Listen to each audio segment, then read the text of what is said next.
الرحمن الرحیم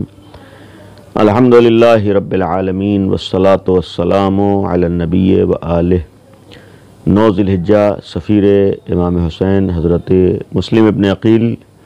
کی شہادت کی تاریخ ہے۔ اس مناسبت سے آپ کے سامنے کچھ دیر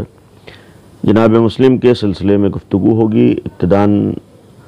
ان کے غم کا پرسہ اور تعزیت و تسلیت تمام مومنین کی خدمت میں پیش کرتا ہوں، اور اس سے قبل ایک جملہ بطور یاد دہانی یہ بیان کر دوں کہ 9 ذی الحجہ انتہائی اہم تاریخ ہے، عرفے کا دن ہے۔ اس دن بہت سے اعمال بھی مخصوص ہیں اور بہت سی چیزوں کی تاکید کی گئی ہے۔ انتہائی فضیلت والا دن، انتہائی اہم دن 9 ذی الحجہ ہے، عرفے کا دن۔ اس دن خصوصیت سے سرکار سید الشہداء حضرت امام حسین علیہ السلام کی زیارت وارد ہے۔ دیگر اعمال کے ساتھ ساتھ اہم ایک دعا جسے دعائے عرفہ کہتے ہیں، یہ بھی سرکار سید الشہداء حضرت امام حسین علیہ السلام کی دعا ہے، دعائے عرفہ۔ یہ بھی بہت سے مومنین پڑھتے ہیں، بہت اہم دعا ہے، اور گویا اس دن کا تعلق بھی امام حسین سے ہے۔ جناب مسلم بھی امام حسین کے سفیر بن کر کوفے گئے تھے۔ جس وقت امام حسین نے یزید کی بیعت سے انکار کرتے ہوئے مدینے کو چھوڑا اور آپ مکے تشریف لائے، تو کوفے کے افراد نے امام حسین کو خطوط لکھے کہ آپ تشریف لائیے، ہم آپ کی بیعت کے لیے تیار ہیں۔ امام حسین نے مکے ہی سے خطوط آنے کے بعد اپنے بھائی جو چچا زاد بھائی تھے، یعنی جناب عقیل کے بیٹے تھے، یعنی امیر المومنین کے سگے بھائی جناب عقیل ہیں، ان کے بیٹے جناب مسلم تھے۔ امام حسین نے خطوط آنے کے بعد جناب مسلم کو اپنا سفیر اور اپنا نمائندہ بنا کر کوفے روانہ کیا۔ جناب مسلم کوفے سے ابتدا مدینے آئے، پھر مدینے سے مکے سے مدینے کی طرف آئے، اور پھر مدینے سے آپ کوفے روانہ ہوئے۔ اور جس وقت کوفے میں پہنچے ہیں، ایک بڑی تعداد نے جناب مسلم کے ہاتھوں پر بیعت کی تھی۔ جو مشہور تعداد ہے، 18,000 افراد نے آپ کے ہاتھوں پر بیعت کی۔ آپ ابتدا میں جناب مختار کے گھر میں آئے، اور پھر بعد میں جناب مسلم ابن اوسجہ کے گھر پر رکے، پھر جناب ہانی ابن عروہ کے گھر پر رہے ہیں۔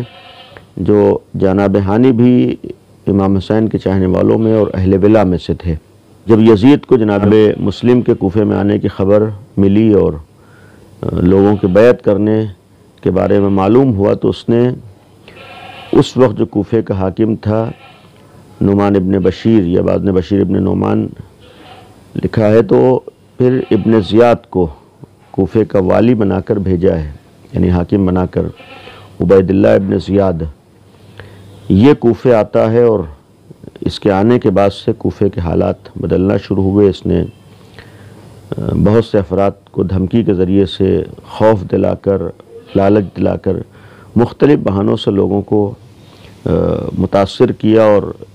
اہل بیت کا اور جناب مسلم کا مخالف بنانا شروع کیا۔ بہت سے افراد کو خریدا، جس کے نتیجے میں آہستہ آہستہ کوفے کے حالات بدلنا شروع ہوئے، اور انہی حالات کے بدلنے کے نتیجے میں اس نے جاسوسی سے بھی کام لیا۔ ایک شخص ہے معقل نام کا، جس کو جناب مسلم کے درمیان میں بھیجا، اور اس کے ذریعے سے اس نے جناب مسلم کے بارے میں پتہ لگایا، اور جناب مسلم کا قیام جو اس وقت ہانی ابن عروہ کے گھر میں تھا، اس کے بارے میں پتہ لگایا۔ نتیجتاً جناب ہانی کو اس نے بلایا ہے پہلے، اور جناب ہانی کو زد و کوب کیا اور انہیں اذیتیں پہنچائیں، انہیں قید خانے میں ڈالا، اور بعد میں انہیں بھی شہید کر دیا تھا۔ لیکن جناب مسلم کو گرفتار کرنے کے لیے افراد بھیجے۔ اس وقت جناب مسلم چونکہ ابن زیاد کی وجہ سے اور حالات کی بنیاد پر اس وقت جناب مسلم کے ساتھ کوئی نہیں تھا۔ جناب ہانی کے گرفتار ہونے اور قید ہونے کے بعد ایک کوشش بعض لوگوں نے کی کہ ابن زیاد کے مقابلے پائیں۔ جناب مسلم نے قیام کیا، لیکن اس میں بھی بعض افراد کی سازشوں کی بنیاد پر یہ قیام بھی نتیجے تک نہیں پہنچ سکا، اور آخر میں جناب مسلم ایک توأ نامی عورت کے گھر پہنچتے ہیں، وہاں قیام کرتے ہیں، اور جب ابن زیاد کو معلوم ہوا تو اس نے اپنے آدمی جناب مسلم کی گرفتاری کے لیے بھیجے۔ رات کا وقت تھا جب یہ گھر پہنچتے ہیں توأ کے، اور دوسرے دن پھر لشکر جناب مسلم کو گرفتار کرنے کے لیے آیا۔ نتیجے میں جس وقت لشکر آتا ہے اور جناب مسلم کو گرفتار کرنے کی کوشش ہوتی ہے تو اس وقت بہت سے افراد نے کوشش کی کہ جناب مسلم گرفتار ہو جائیں، لیکن ان تمام کوششوں کے باوجود سخت جنگ ہوتی ہے اور لشکر کوشش کرتا ہے کہ جناب مسلم گرفتار ہوں، لیکن امیر المومنین کے بیٹے تھے۔ شدید جنگ ہوتی ہے جس کے نتیجے میں آیا ہوا لشکر بھی ناکافی لگتا ہے، اور جب آیا ہوا لشکر ناکافی ہوتا ہے تو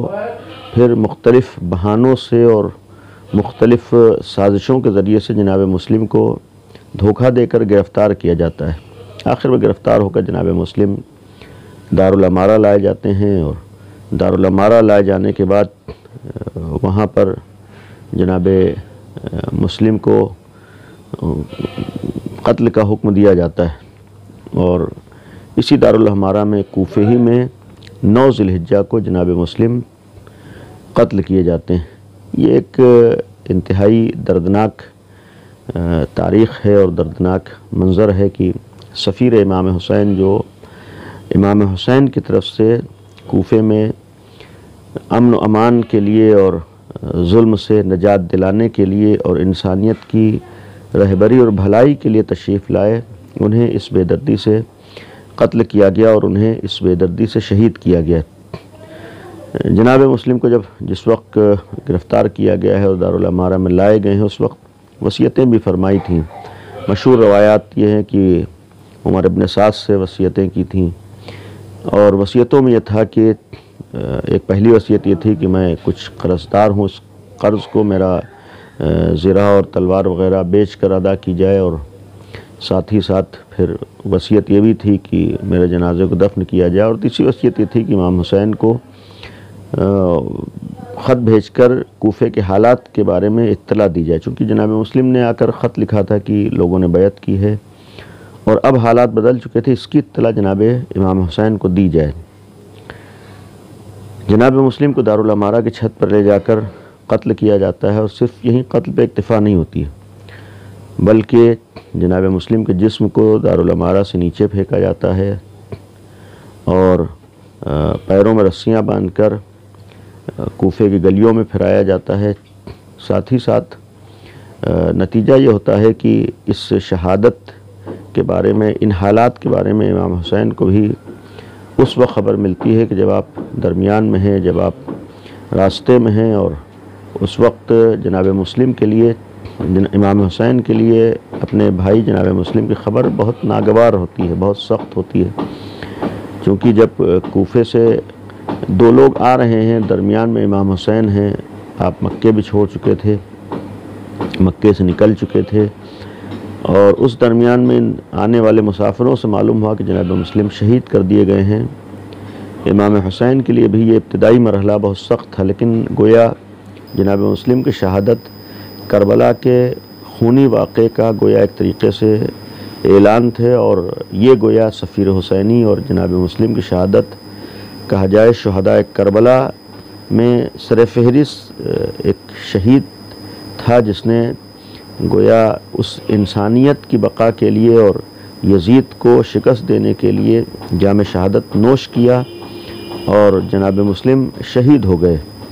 اہل بیت کے گھرانے میں اس طریقے کے بہت سے افراد رہے ہیں جنہوں نے حق کے لیے اور حق کو بچانے کے لیے قربانیاں دی ہیں، لیکن کربلا والوں نے، اور ان میں جناب مسلم ابن عقیل جو بظاہر کربلا میں نہیں شہید ہوئے ہیں، کوفے میں شہید ہوئے ہیں، لیکن کربلائی مشن کا حصہ تھے، اور کربلا کے مشن میں یزیدیت کا مقابلہ کرنے کے لیے آپ نے جام شہادت نوش کیا تھا۔ اس بنیاد پر جناب مسلم کی شہادت در حقیقت اسی کربلائی مشن کا حصہ قرار پاتی ہے، اور آپ چونکہ سفیر امام حسین قرار پائے تھے، ایسے موقع پر ہمارے لیے اس بات کا بھی ایک پیغام ہے، ایک درس ہے کہ گویا کربلا سے پہلے ہی امام حسین نے اپنے سفیر کو بھیج کر اپنے مشن کا حصہ بنا کر اس جانب بھی پیغام دیا تھا کہ امام اور امام وقت کبھی کبھی اپنے سفیر کے ذریعے سے اپنے مشن کو بھی دنیا کے سامنے پیش کرتا ہے اور وسیلہ بناتا ہے۔ گویا یہ بھی ایک ہمارے لیے درس ہے کہ ہم جناب مسلم کی شہادت کا تذکرہ کرنے کے ساتھ ساتھ اور ان کا غم منانے کے ساتھ ساتھ، ان کی یاد منانے کے ساتھ ساتھ پیغام امام حسین کی جانب بھی توجہ دیں، اس پیغام حسینی کو بچانے کے لیے جو قربانیاں دی گئی ہیں ان قربانیوں کی جانب بھی ہم توجہ رکھیں، اور ساتھ ہی ساتھ یہ جو ایک اس میں درس ہے، یہ ایک پیغام ہے کہ امام حسین نے اپنا سفیر بنایا ہے۔ تو ہر زمانے میں جو ائمہ معصومین کے نائبین رہے ہیں، جنہوں نے گویا ایک طریقے کی سفارت کا کام کیا ہے، نیابت کا کام کیا ہے، گویا پیغام اہل بیت کو پہنچایا، ان لوگوں کی اہمیت کو سمجھیں۔ اور آج کے زمانے میں ہمارے لیے جو لوگ اس فریضے کو ادا کر رہے ہیں وہ ہمارے علماء ہیں، مراجع ہیں، فقہاء ہیں، ہم ان کی عظمت کو بھی پہچانیں۔ یہ وہ لوگ ہیں جو پیغام اہل بیت کو بچانے کے لیے اور دنیا تک پہنچانے کے لیے جانفشانیاں کر رہے ہیں، قربانیاں دے رہے ہیں۔ دیگر ایسے موقعوں پر ہم کوشش کریں، دعا کریں کہ جو جناب مسلم جیسے افراد اس راہ میں شہید کیے گئے، ہم اس راہ میں پیغام دین کو بچانے کے لیے اور پیغام دین کی حفاظت کے لیے جتنی کوششیں ہم سے ہو سکتی ہیں ہم کوششیں کریں، اور دنیا سے ہر طریقے کی برائی، ہر طریقے کے ظلم و ستم اور یزیدی مشن کو ناکام کرنے کے لیے جو ہم عملاً کوششیں کر سکتے ہیں، اللہ ہمیں توفیق عنایت فرمائے انشاءاللہ۔ وآخر دعوانا ان الحمدللہ رب العالمین۔